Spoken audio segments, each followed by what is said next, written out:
Ang guhit na para sa akin pagdadaigin magsapalaran sa mga katatan ang pinagulat kaya naman check saga.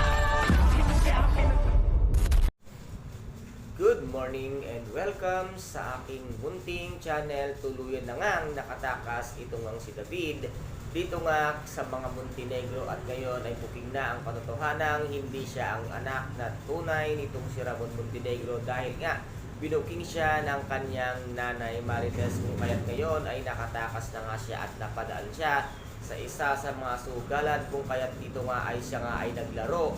at nagpakasakali na sakaling lumaki yung nakuha niya ng perang 2.5 sa pera nga ng mga Montenegro, kung kaya't dito nga ay sunod-sunod naman ang kanyang kamalasan at hindi talaga siya sinuwerte, dahil sabi nga ng kanyang kalaban na tauhan nito ang Tanggol ay baka wala na po kayong pera. Ngayon ay halos malugmok na itong si David dahil sa sobrang kanyang paglalaro ng sugal ay naubos ang lahat ng perang hawak-hawak niya at nasa bag, kung kaya't dito ngayon ay tatawagan niya nga itong si Attorney Vera para nga kuhanin ang isa sa mga titulo nga ng mga Montenegro, kung kaya't dito ay pupuntahan siya nitong si Attorney Vera, dahil nga takot itong si Attorney sa kanya at hawak nga niya ito sa liig, kung kaya't dali-dali itong pupunta at hawak niya nga ang isa sa mga titulo ng mga Montenegro. Ito nga ang siya nga ipiprenda nitong si David dito nga sa pasugalan nila Tanggol, at ito ay makikita naman tong si Divina na siya kang ikagugulat na ang buong akala nga nitong si Tanggol ay meron siyang kapatid, ngunit laking gulat niya nang bigla niyang nakita ang pangalang nakasaad doon sa titulo ay Jesus Nazareno Montenegro, ay siya lamang niyang pangalan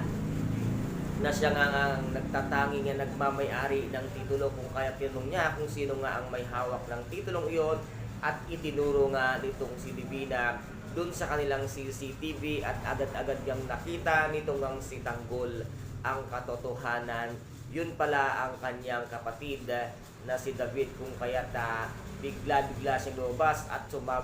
gigil na naman siya sa galit nang makita niya nga ang kanyang kapatid, at dito naman ay nagmaang-maangan pa itong ang si David nang tanungin siya nitong ang si Tanggol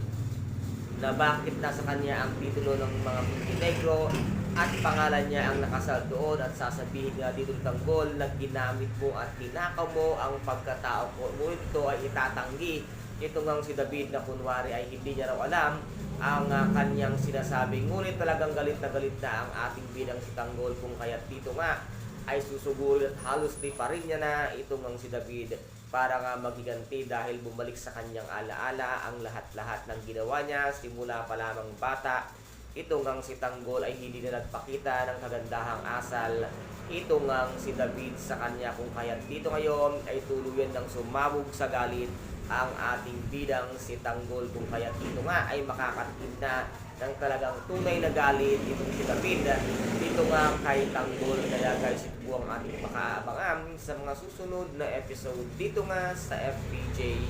ang Batang Quiapo. At kung nagustuhan po ninyo ang aking videos for today, paki-subscribe na lamang po ng aking channel, paki-like and share para mag-update kayo sa lahat ng gagawin kong videos. Maraming salamat po. Ingat, God bless, and